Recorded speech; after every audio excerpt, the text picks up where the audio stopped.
violated the UN Charter, you violated the UN Security Council resolution. Oh, you bombed Yugoslavia, the violation of the UN Charter. You even violated the NATO Charter. And so, Julian Assange, you're imprisoning somebody who believes in freedom of speech, is providing information about government war crimes. Very good argument, excellent argument. And NATO just simply said, well, okay, who cares? We have the guns, we have the power, fine, you can make your good arguments. And I think this is what suddenly has happened, is that Russia has taken a leaf out of the United States and NATO's playbook. Fine, we're not going to argue anymore. You can make all your legalistic arguments about international law and the UN Charter. We're just going to do what's in our national interest.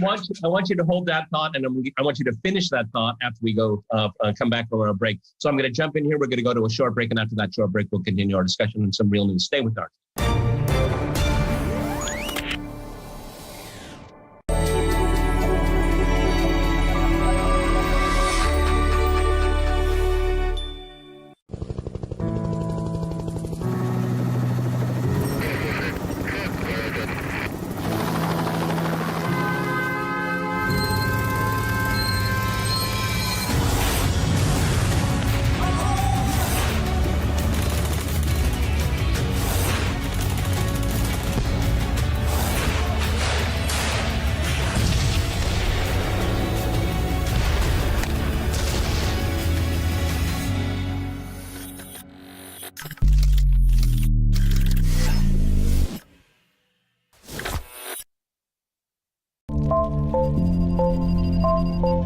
When old truths seem wrong, when old rules just don't hold, and a new world is yet to shape out, disdain becomes the etiquette, and engagement equals betrayal.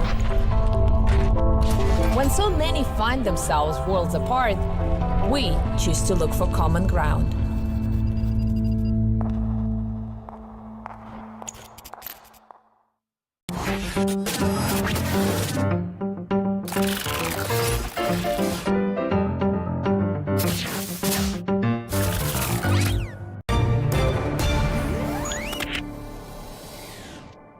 Welcome back to Crosstalk, where all things are considered. I'm Peter Lavelle. This is the home edition. To remind you, we're discussing some real news.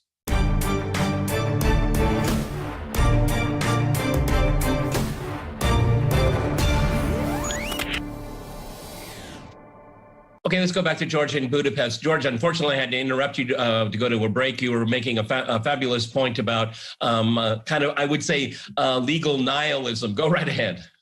Well, that's right. I mean, Russia really had to get out of the prison that it was actually getting itself locked into, with essentially NATO's expansion into, obviously we've had Eastern Europe, but then into the Caucasus, into the Far East. And this was an ongoing thing. It was never going to stop. And again, NATO would the Russians would make all these points, as I'm saying, oh yeah, but you promised this to Gorbachev, not 1 inch, and you talk about the rules-based order, but you're violating international law. But fine, excellent arguments, and that's it. But nobody cares because you don't have the power. For Russia to re-emerge as a great power, to bring to an end the imprisonment that NATO planned for it, it had to do something drastic.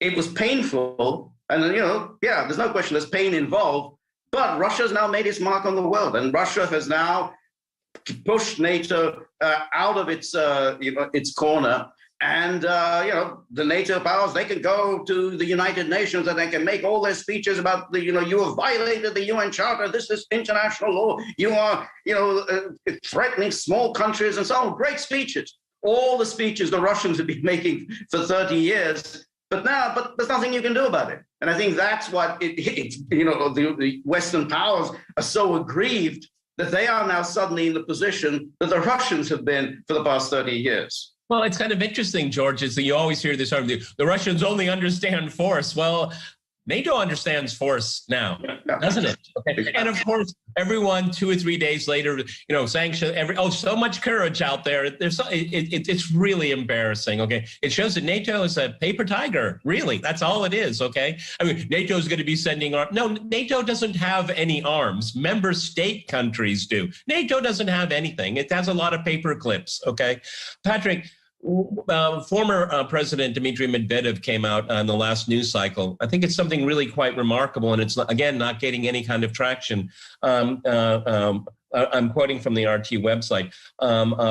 Final review of Russia's relations with the West now possible. I think that's really fundamentally very important, and this kind of dovetails on what George has to say, is that, you know, you want everyone to play in your organizations and play by your rules, and it always works to your disadvantage. So why play in these organizations? I have said this for a very long time. It's a very radical position, even among some Russians, okay? But I mean, if you're always going to be a second-class citizen in someone else's organization about their values, whatever they are, which I've never been able to figure out, okay?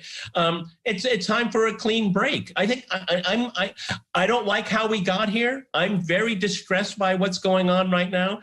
But there seems to be a certain inevitability if Russia wants to maintain its sovereign destiny. Go ahead, Patrick. This is the difficult part, and it's kind of the paradox of the kind of world order, is that it has been a unipolar world order, with the United States clearly the most powerful country militarily, economically, and politically, especially since the end of the Cold War, the fall of the Iron Curtain.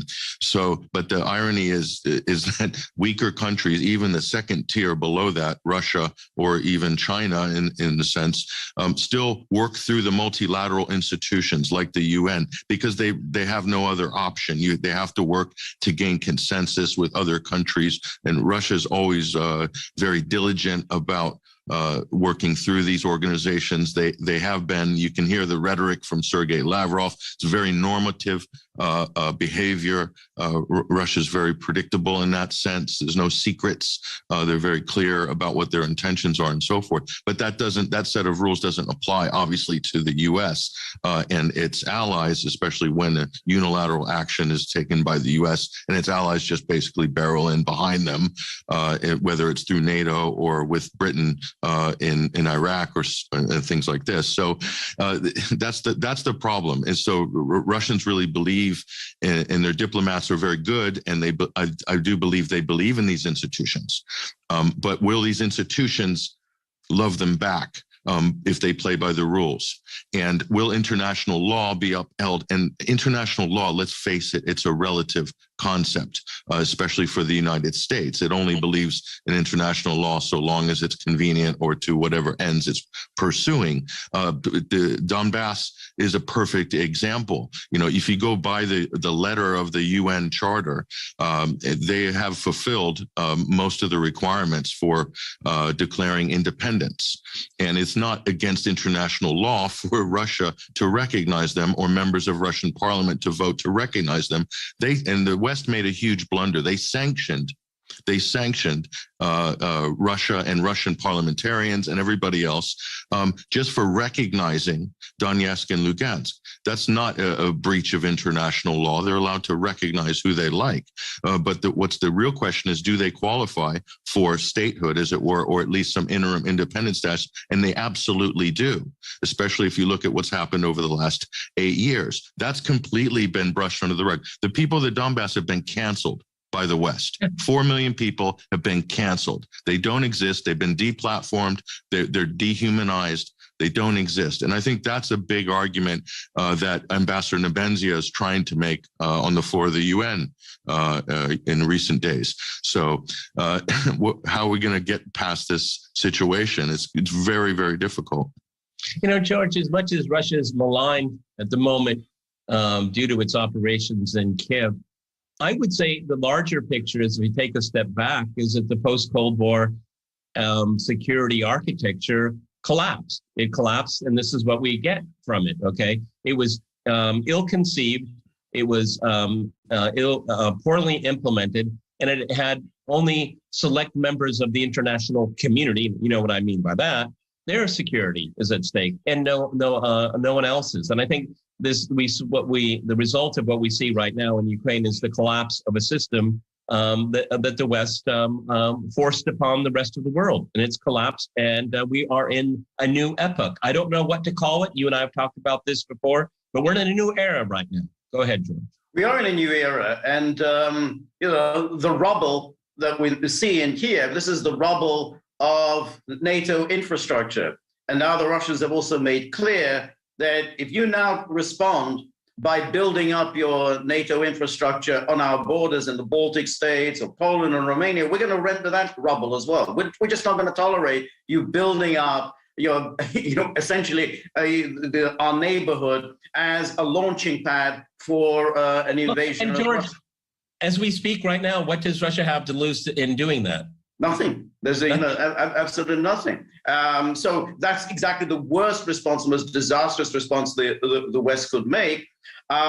But going to the larger point, there's no question that not only does the West enjoy enormous military power, I mean, we can see it enjoys enormous economic and financial power. With all the talk about SWIFT, we're going to throw Russia off SWIFT, Well, it's not a very good system whereby, one group of countries can simply throw other countries off of a system which prevents them from making a living.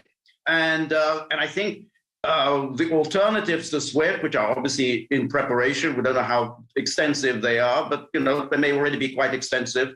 I think other countries will be very happy to use. We've seen how the United States has used its economic power, again, in violation of all of the United Nations resolutions, used its economic power to coerce smaller, weaker countries to comply with its political desires. So Russia is, for all the talk about, Russia is isolated, Russia's isolated as far as the West is concerned. As far as much of the rest of the world is concerned, they think, first of all, Russia has reasonable security interests, that they think it's absolute madness for NATO to try to surround it in the way it did.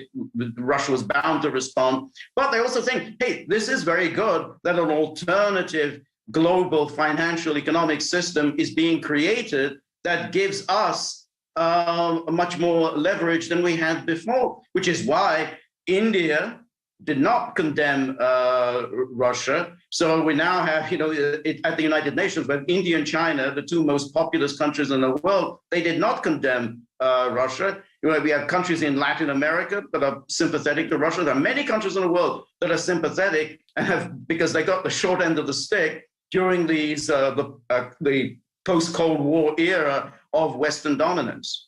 Speaking of SWIFT, Patrick, it's very interesting. The more they fiddle with SWIFT, the more they fiddle with the dominance of the U.S. dollar. This is self-inflicting wounds because once you have an alternative system, and George is absolutely right. I've heard various things coming out of China. They're 50% up, 90% prepare. I've heard quite a different. It does in fact exist, and now there's a reason for people to be interested into it, because if the SWIFT is going to be a politicized organization, if the dollar is going to be politicized, people will walk away from it. It's a headache, because the most powerful thing I guess you can do right now is sanction somebody. When there's a fear of sanction, people will find an alternative here. And as far as the SWIFT system and throwing Russia out of it, the biggest losers will be Europe. Okay, and all the vitriol right now and breastfeeding.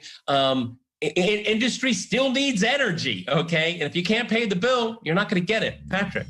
And if you listen to U.S. pundits right now, it's amazing. On all the networks, they're saying, we need to cut off Europe from Russian gas and oil. So we need to stick it to the Germans. The Germans need to get into line with, they need to buy gas from us. Like they can ship LNG over and meet the German baseload for power and heating. If 40% of it comes by pipeline from the Yamal pipeline and also Nord Stream 1. And so it's the kind of a ridiculous worldview in America. They're so detached from reality. What happens if Russia turns off the gas to Europe? Then they're going to want World War III. The West will be calling for. Patrick, what happens if Russia isn't allowed to process its payments? I mean, what happens when you can't put ships, when you can't do commerce on the high seas? They're seized. They seized, I believe, seized a ship in the English Channel yesterday that they believe was under sanctions. I mean, this is very dangerous, because if you look at the series of events in history that have preceded wars like World War II, look what Japan was pushed into a corner in much the same way, and with sanctions and all the rest of it, couldn't buy or sell or get access access to markets or fuel. And then Pearl Harbor happens after that. So I'm not saying that will happen in this case, but I'm saying these are all the telltale signs for a prelude to a wider war. I think there are people in the West that they're so reckless, they don't care where this ends up. And this is the problem. That's where we stand, gentlemen. Of course, we're going to be watching. I want to thank my guests in Plymouth and in Budapest. I want to thank our viewers for watching us here at RT. See you next time. Remember, Crosstalk rules.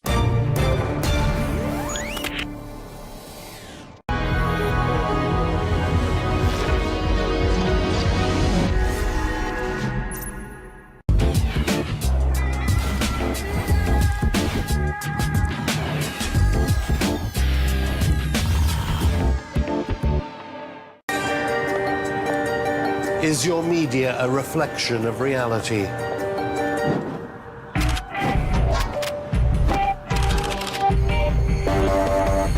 In a world transformed, what will make you feel safer?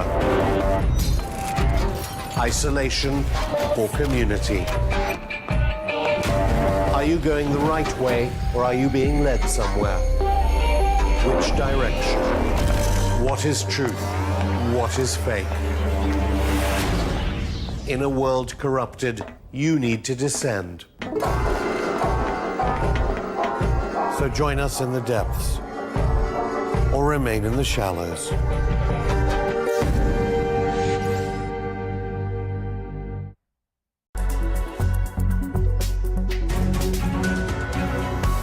Top stories this hour, hopes for a diplomatic solution as talks between Ukrainian and Russian officials get underway on the Belarus border.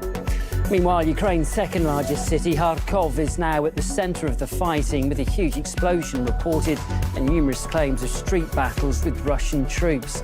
And the EU announces hundreds of millions of euros worth of support for Ukraine, including high-caliber arms, as it condemns Russia's actions. However, NATO says Kiev's membership of the military bloc is not currently on the agenda. And the EU closes its airspace to Russian flights and announces a ban on news organisations RT and Sputnik and their subsidiaries.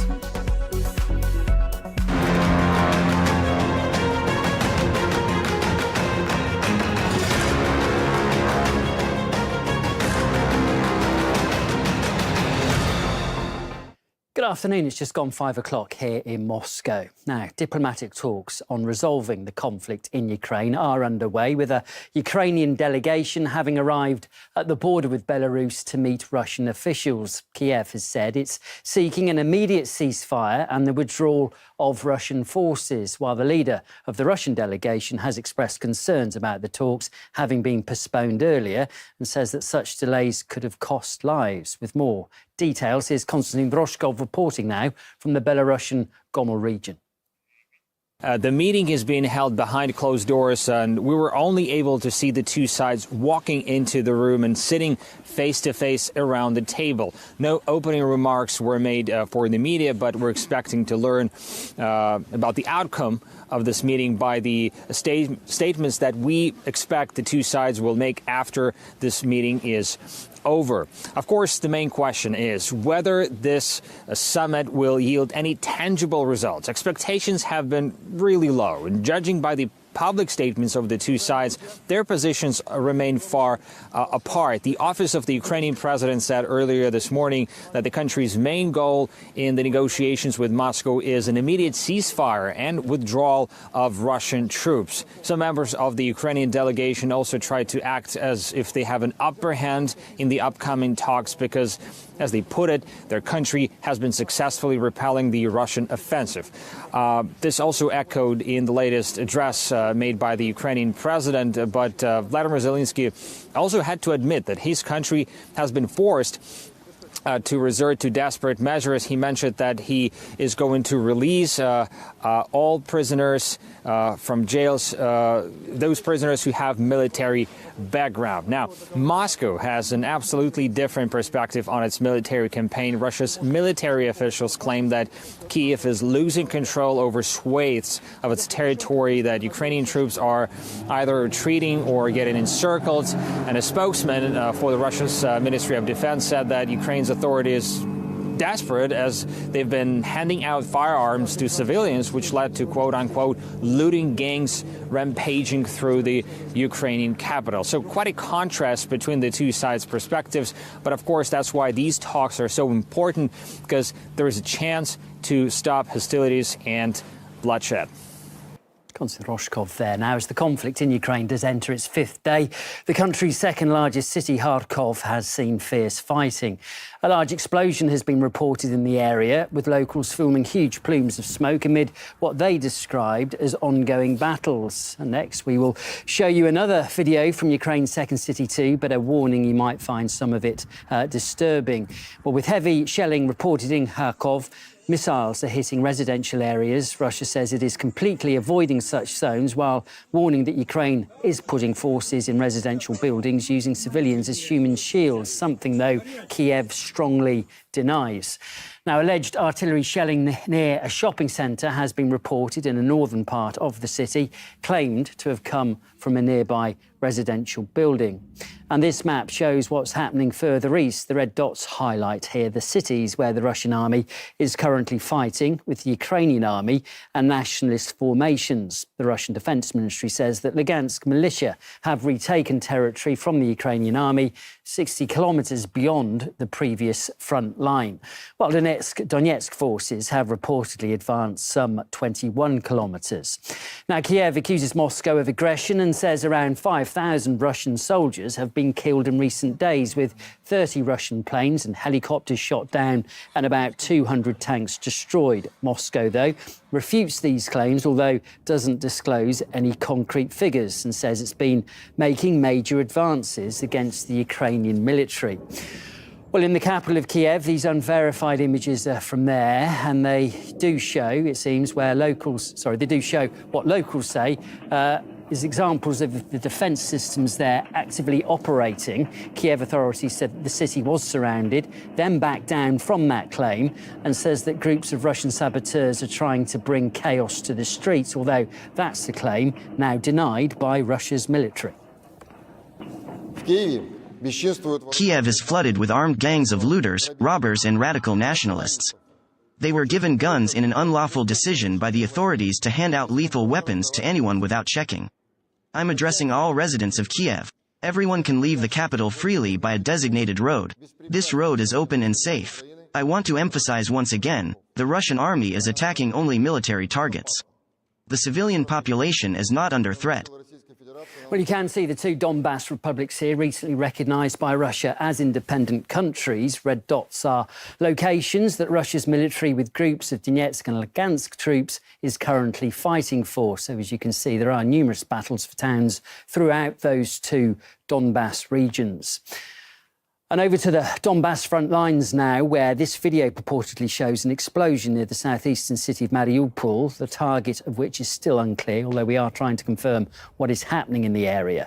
Meanwhile, forces of the Donetsk and Lugansk republics are advancing westward, with Ukrainian troops reportedly in retreat. Among the areas taken is the village of Nikolaevka, where an elderly woman said she narrowly escaped shelling.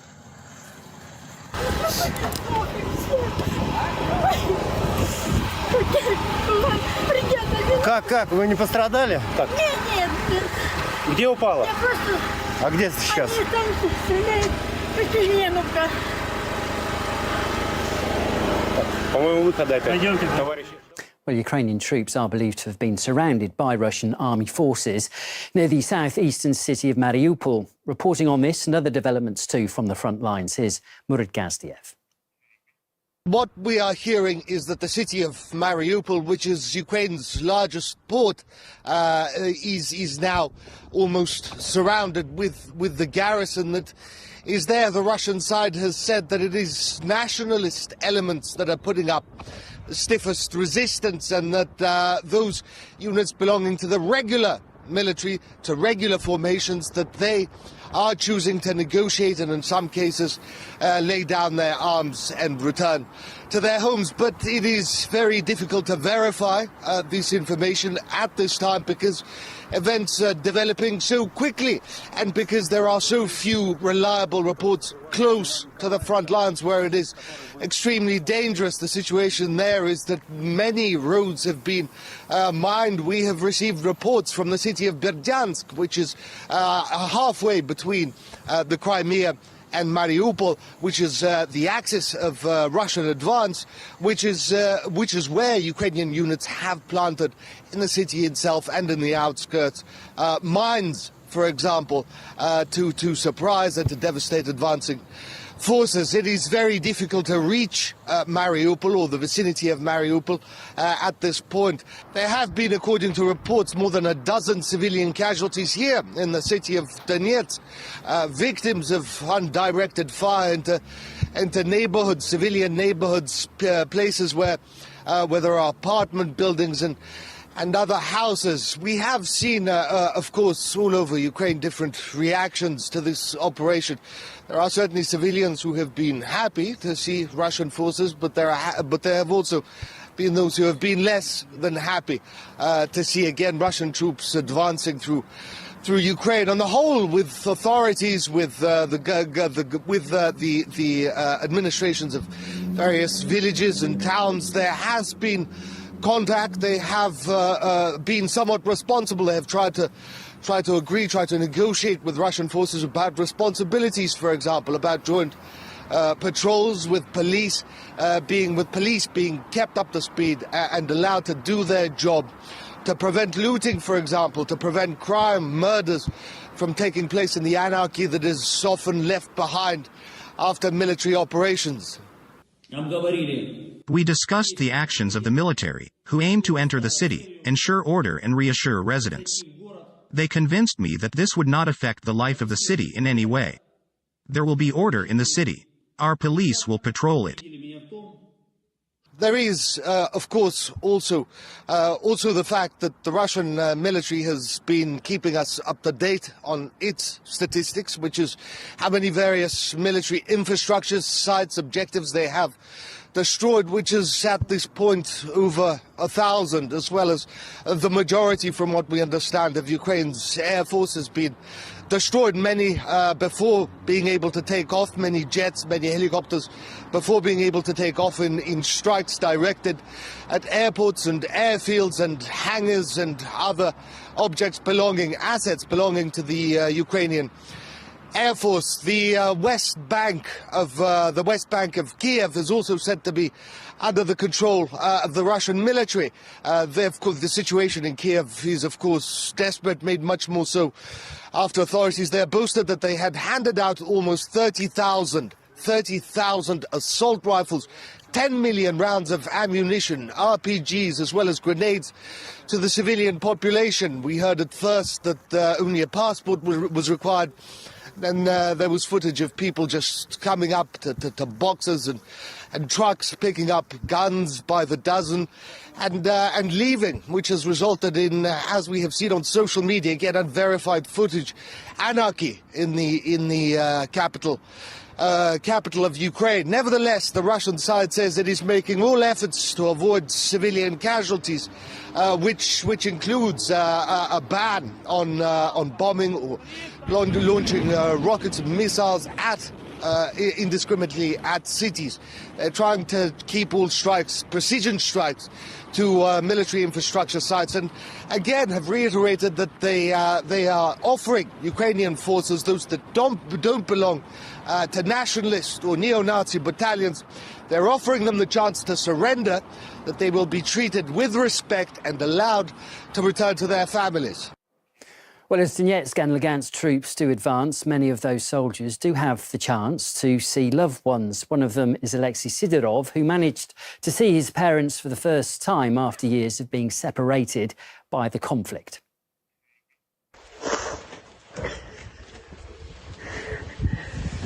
Все рады, что нас отбили, что мы теперь в своей стране. Я у мамы в гостях, Тань. Сестра с Луганска звонит его. Да. Об этой картошке мечтал 8 лет. Мама очень вкусно жарит картошку, очень. И А грибы? это домашние грибы. Well, the Strategic Missile Command's Russia's Northern and Pacific fleets are reinforcing their staff as part of boosting Russia's strategic deterrence forces. It does come as the EU and other foreign powers announce hundreds of millions of euros worth in military supplies to Ukraine. And what we can do with this €500 million that yesterday we decided to grant to the Ukrainian armed forces. We know that this €500 million will be devoted to provide defensive arms, but high caliber arms, anti-tanks, all kind of equipment in order to repel the aggression. Well, in addition to the EU joint package, Germany is sending 1,000 anti-tank weapons and 500 Stinger anti-aircraft systems, while Denmark has also announced plans to provide anti-tank weapons. Sweden, meanwhile, is sending 5,000 anti-tank weapons as well as body armour and more than 100,000 field rations. These plans do come amid wide calls for peace in Ukraine from the EU, as RT's Peter Oliver reports. Well, Ukraine has been receiving military hardware from the European Union, but the Ukrainian President, Volodymyr Zelensky, is looking to get full membership of the bloc for his country. The Ukrainian President saying that there should be a special mechanism put in place to fast-track Ukraine through to EU membership. We appeal to the European Union for the immediate accession of Ukraine via a new special procedure. We are grateful to our partners for being with us, but our goal is to be with all Europeans and, most importantly, to be equal. Well, there's certainly some signs that there are those within the European Union that would be very keen to see this. Ursula von der Leyen, the EU Commission President, said on Sunday that, speaking of Ukraine, they are one of us and we want them in. On Monday, we've also heard from the Liberal bloc within the European Parliament who've made Volodymyr Zelensky's party a temporary affiliate member of their bloc within the European Parliament. They'll be voting at their next committee to make that permanent. But when it comes to the idea of Ukraine joining the European Union, there's also some umming and ahhing about whether it's going to happen anytime soon. We've heard from Charles Michel, the European Council President, who said that there are different opinions among member states when it comes to this matter. All 27 existing member states would have to sign off on it, and there's also a whole load of criteria that would have to be adhered to for Ukraine to join the EU as it stands at the moment. Josep Borrell, who's the High Representative for Foreign Affairs of the European Union, was asked if it was on the immediate cards, if it was on the immediate agenda, Ukraine joining the European Union. He said it wasn't something that was coming up in the immediate short term. Ukraine requests a membership. What do you think about it, and is it possible, and which measures? Today is not in the agenda, believe me. We have to do for more practical things. Membership is something that will late, in any case, a lot of years. While Ukraine is part of an associate agreement, which it has been since 2017, there is no formal application for accession talks when it comes to Ukraine joining the European Union as of yet. OK, well, let's get the thoughts now of a political commentator, Eike Hamer, who joins us from Germany. Thanks for coming on, Eike. What do you make of these proposals, then, firstly, to fast-track Ukraine into the European Union? Well, first, it is not possible because you can't take somebody into the European Union who is at war, basically. First. Secondly, the Ukrainian economy is not even slightly ready to go into the European Union. So I don't give it a big chance. Anyway, it would be destroying for the entire European Union. Two, apart from all the other circumstances who are around, it would be totally destroying. And I can't believe that this would be anyhow soon. OK, well, let's move on to the sanctions that we've seen, because they have been very, very severe on Russia. They have targeted the energy sector pretty significantly, but I suppose we shouldn't disregard the fact that this will also affect Europe to some degree. Exactly. I think it mainly affects Europe, and I think this is the purpose of it, to affect especially Germany. Because if you take all these sanctions, who they set into place, it means that Germany is paying a higher price for its gas and its oil and everything. And Russia can sell the gas and the oil wherever they want in the world. In China, in India, everybody takes it. So it doesn't hurt Russia primary, it hurts primary Germany. And this is what we see all the time already since Mr. Schwab and his oligarch club declared we want to have the great reset and we want to get away from fossil fuels, and that's what they force. And I think the main target is Germany and not Russia in this sense, even though it says officially it is Russia. Although many people will question, would they, Ike, whether that's fair, given what's happening in Ukraine? The argument would be you've got to hit Russia hard, and economic sanctions is one way to do that. What for? What for? I mean, Russia is pretty independent from Europe. We have other partners. Europe is a dwarf from the size and from the political power in the world. So why Europe? I mean, the only thing is that the Americans wanted to prohibit the Europeans to look eastwards toward Russia. They don't want the Europeans to work together with Russia because it would make them independent on raw materials from outside, and it would form the biggest and the strongest economic bloc in all history. And this is the absolute nightmare for the Americans, what they said all over, Brzezinski, and everybody said it and wrote it in the books. So this is what I think it is about, and the war is just a good occasion for them. That's why they pushed so much for it. A good occasion to force the Europeans back into the Nato and into the alliance towards the Americans. And the media has prepared this for ages now. So it has basically not too much to do with the actual fighting in Ukraine. It is more a thing that they were planning for ages already. But of course, Ike, you know, the argument is that they do have to act when they see what they say is Russian aggression on a European country. I suppose this is what it's all about.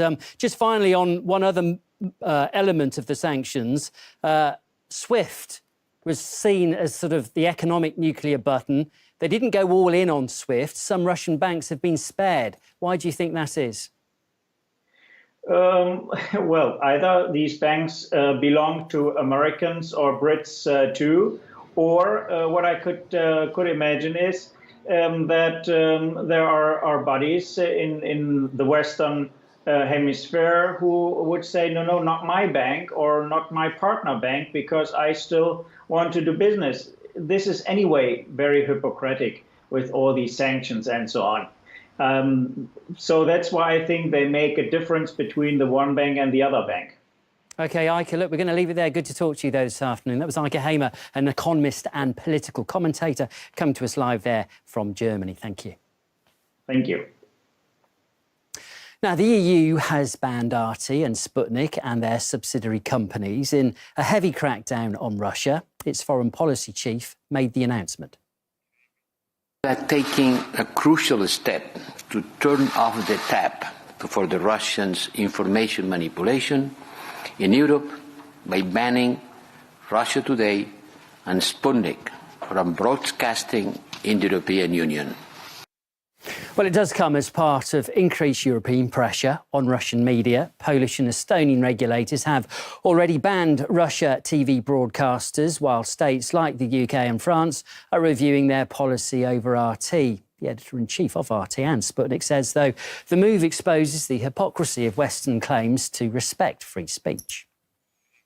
The EU that for years has been telling the whole world how much they treasure and love freedom of speech, how they appreciate and love diversity of thoughts, diversity of news and information, today in response to the actions of Russia and Ukraine meant to protect Russian-speaking citizens there, the EU announced that we won't broadcast there anymore. What the president's decision to start the operation has to do with us is unclear. It's absolutely obvious that no matter whether we continue broadcasting or not, the operation would proceed.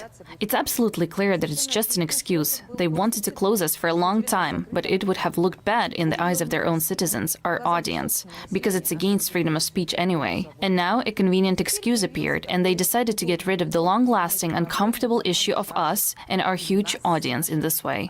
We'll find some other way to communicate with our audience for sure without direct broadcasting. But the people of the European Union today can see how much that lauded talk of freedom of speech costs.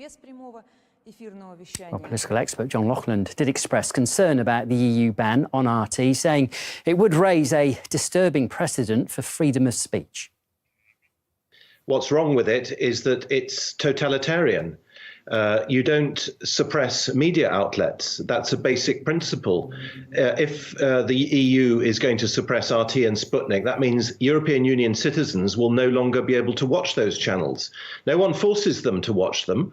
It is a measure that she has announced which drastically reduces the liberties of EU citizens. I'm sure it doesn't make a slightest bit of difference to Russia. But it does make a difference to people who want to watch RT and Sputnik. And I mean, we've got used to totalitarianism for 2 years now with all the COVID madness. But this is in the same category. In any case, what laws is she claiming to be operating under? The EU doesn't have that authority.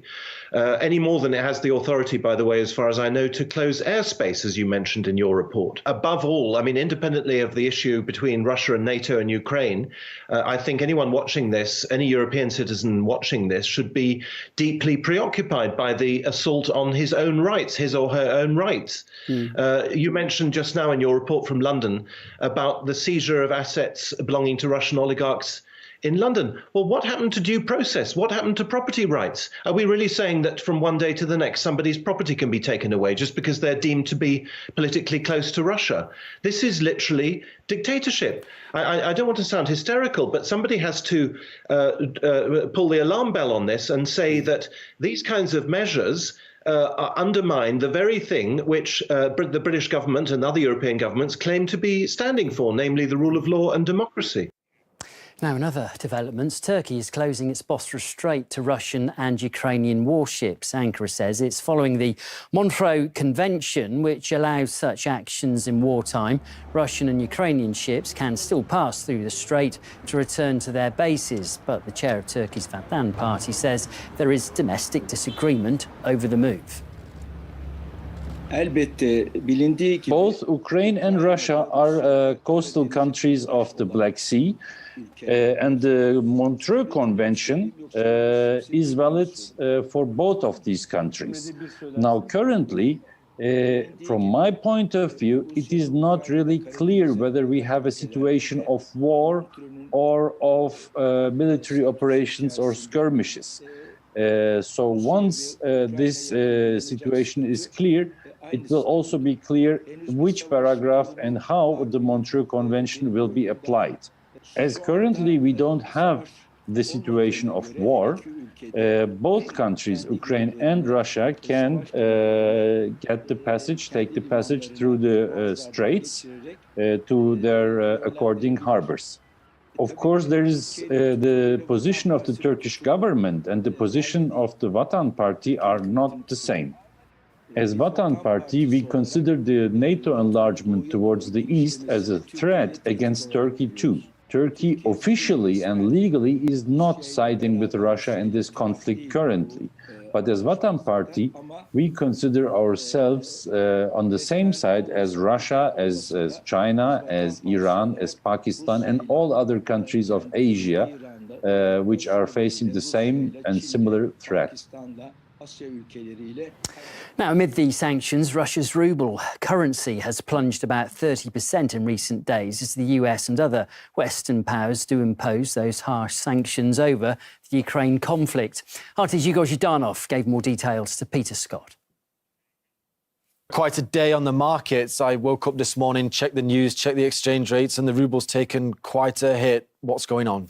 Well, indeed, it is by far the worst day for the Russian markets, for the Russian economy as a whole, because over the weekend, of course, the United States, the EU and their allies, they imposed the harshest and the most hard-hitting sanctions by far, targeting the Russian economy, targeting the Russian central bank. Again, a bunch of Russian banks, including the biggest ones, have been excluded from the SWIFT system.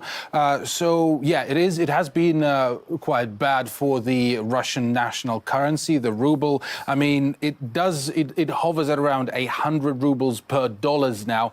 Just to put it into some context, before it was standing at around 76. So it is a pretty big dive, and the 100 ruble, that's how it's trading right now. But at the beginning of the day, it passed that mark and was well over 100. So yeah, it is a very difficult day, and the Russian government has already announced, the Russian central bank has already announced a bunch of measures that it will take to help the Russian economy, to help the Russian bank, because a lot of foreign capital has been, extracted from the country right now. And according to the Russian Prime Minister, the government is preparing its own set of measures, again, to help the Russian economy in a very difficult time, which is now for it. Now, for example, the Russian stock market, it has been officially announced that it won't start the trading session today. So today's trading session has been effectively cancelled.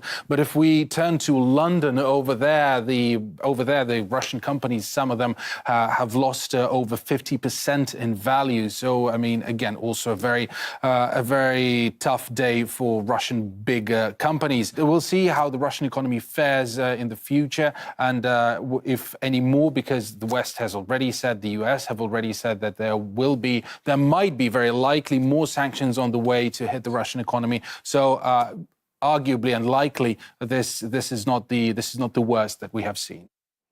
Igor Zhdanov there. You're watching RT International. We'll be back again in half an hour.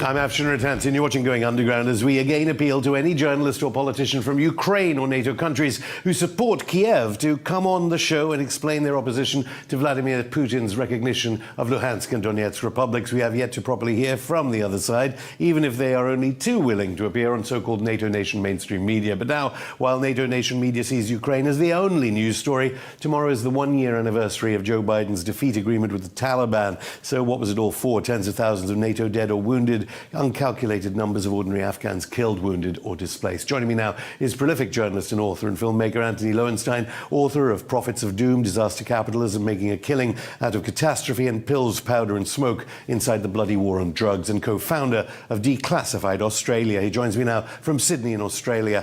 Thank you so much, Anthony, for coming back on. Obviously, Ukraine is the world story, yet your Declassified Australia piece appears to suggest that the intentions of the war in Afghanistan weren't quite what the media told us it was. Obviously, it's even quietened down in NATO nation mainstream media about the freezing of assets during the winter. So it wasn't about UN Security Council Resolution 1378 allowing invasion by NATO countries. There were other aspects to the occupation of Afghanistan. I've spent the last 10 years looking at this issue of Afghanistan. I've been there twice, in 2012 and 2015. And one of the things I've been investigating for a long time is the natural resources under the ground in Afghanistan. The Soviets, in fact, discovered this 50-odd years ago when they were in the country and couldn't do much with it. Fast forward to 2001, the US and its allies went into the country, and they soon discovered the Soviet plans, essentially, for all these minerals, gold, copper, lithium, rare earths. And for the 20 years of the US-led occupation, they being the US, Australia, UK, tried to exploit those resources, which are worth anywhere between $1 to $4 trillion US. And in short, they didn't get very far. The country was at war. There was massive corruption. And the question I really was looking at for this Declassified Australia and Declassified UK investigation, but also in my work on disaster capitalism, is what was the reason behind these countries trying to extract the minerals? On the one hand, yes, they wanted to make money. Trump was a big fan of the resources. He actually openly said, this is maybe a way I could support the Afghan war if American corporations could make money from the resources. And I report a number of both British and Australian large corporations and individuals who tried, mostly unsuccessfully, to make deals with the then Afghan government before the Taliban took over in 2021, to sign deals to try to extract these resources. And the sad reality is that if any of those deals had actually gone through, the only way to extract those resources in a war zone is to pay off militias and to pay for your own army, and which is what a lot of people do in conflict zones to extract resources. And the question really I have been having is, why is this issue rarely talked about? I mean, I know why, but it should be. And I think we'll get into why, but I mean, presumably NATO countries, Britain and Australia, of course, are focused on in your latest piece for Declassified Australia. We know why. The lesser of two evils, if one evil is poverty, the other is to mine for the benefit of the Afghan people. Just remind us of the role of U.S. contractor Eric Prince. I mean, I thought the Trump advisor, he was brother of Trump's education secretary, Betsy DeVos, he was about CIA security, CIA-backed security. Why is Eric Prince in your article about this idea of mining for the benefit of the people of Afghanistan?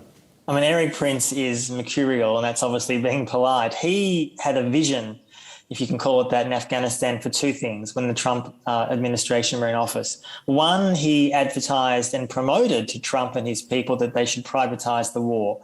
He argued that the war was a failure. The only way that the US could win the war, this of course was before the Taliban took over last year, was that the war should be privatized, that his people should essentially run the country and in a private army. That was the first harebrained idea. The second one was he talked openly and proudly, and he spent time in Kabul.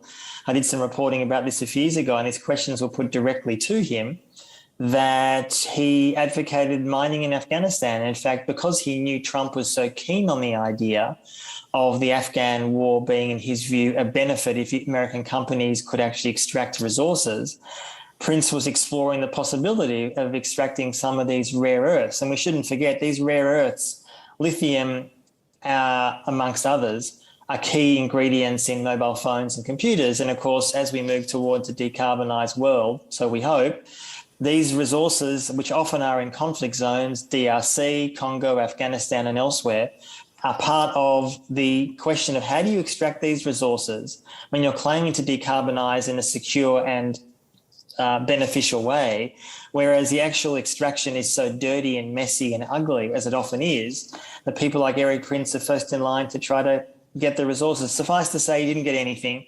The plan failed, as most of his plans often do, but he was one of the more prominent advocates for this plan, but there were many others. Let me get to its failure in a moment. Obviously, he wouldn't say it was harebrained. I bet there's a lot of people in the National Security Council in the US who say he was probably right, and they wouldn't have been defeated if they'd taken Eric Prince's advice. I know we're kind of smiling, but obviously this is horrific for the people of Afghanistan in terms of what happened to them during this occupation.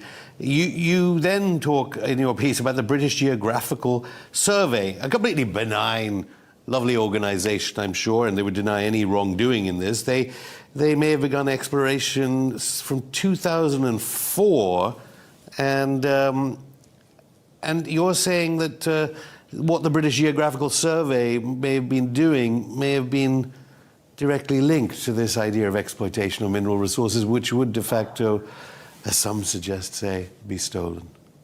Yes, I mean, obviously there's no connection to Eric Prince, but what they were doing there, amongst other similar organisations, including the equivalent organisation in the US, was they were working with the Afghan government, which was then Hamid Karzai, with the Afghan Ministry of Mines, which was notoriously corrupt pretty much for the entire 20-year occupation, to do two things. First, to claim that they were building a fair and equitable mining law, so if foreign companies want to come in, they could sign deals with the Afghan government and the Afghan people would benefit, which is in theory what should happen, right? And secondly, they were also working on an area called Mez-Aynak, which is an hour from Kabul in Logar province. It is one of the largest copper deposits in the world. It was the British Geographical Organisation was working with the Afghan government to make it possibly up for tender. The Chinese got that contract about 15 years ago, and they've done nothing with it, in short, because of violence, corruption. And when I was there in 2015, I spent time with villagers in this community right next to the proposed mine. And they were so devastated and angry at the Chinese, at the Afghan government, at the Taliban, because they'd been shafted. They had been promised the world. They'd been promised roads and schools for their kids, and they were given nothing. And they were facing violence from the Taliban and from the Afghan government and from other militants like ISIS. So they were on the verge of joining the insurgency at the time because they were so angered by what was happening. That is just one example, but it shows the broader question. And the irony is the group that benefited most from the resource boom in Afghanistan in the last 20 years was the Taliban. The Taliban were making huge amounts of money from exploiting resources. I mean, when I say illegally, they weren't doing it in partnership with the Afghan government, of course, they were doing it themselves. They were exporting the resources around the world and they were making a lot of money. And in fact, Taliban were generally getting their money from two major sources, drugs and mining. People know more about the drugs aspect, but less about the mining. And in fact, now that the Taliban are in charge since August last year, what's interesting is that they are clearly cash poor, to put it politely. The country is collapsing. The West essentially has abandoned the nation that beat them. And they're punishing the Afghan people for the fact that the Taliban won the war. And what the Taliban are trying to do is two things. One, they're trying to sell some of the mines off for quick cash. And the countries that are most likely to benefit from these potential resource boom is China and Pakistan. The Western nations, US, Australia, UK, that invested huge amounts of money in trying to arguably steal those resources, I've got nothing out of that. And that, to me, I think is a pretty interesting lesson for many colonialists everywhere. Well, obviously, Britain and the United States say that they're not punishing the Taliban for winning in the war. I mean, what do you think the insurgents, those people you talked to back then, what would they think about the freezing of assets by Joe Biden today, given that, as you say, all the promises made to them were broken about how mining would enrich their lives and the exploitation of resources in their region? I think they would be angered and desperate and incredibly frustrated. And I have a lot of Afghan friends, both in Afghanistan and in the diaspora, in the UK, Australia, US. And I've never met anyone in the last 6 months since the Taliban took over who support what the US is doing. I mean, whether they supported the US leaving or not, there's differing views about that, to be fair. But in terms of what's happening now, there is no one who thinks the US policy is moral or even legal. I mean, the Afghan people are on the verge of mass starvation. The population of 40 million people, the UN estimates that 98% of them are food insecure. There is a country in complete and utter collapse. Most of the Western media ignores it. There are some journalists that do cover it, to be fair, but in general, it's mostly ignored. Whereas when the Taliban were taking over in August, there was a huge orgy of concern, apparently, for the Afghan people. Most of that has now disappeared. And to me, as someone who spent a lot of time in Afghanistan in the last 10 years and who still believes that Afghanistan deserves independence and freedom, the Taliban have won, whether we like it or not. And the fact is that the people of Afghanistan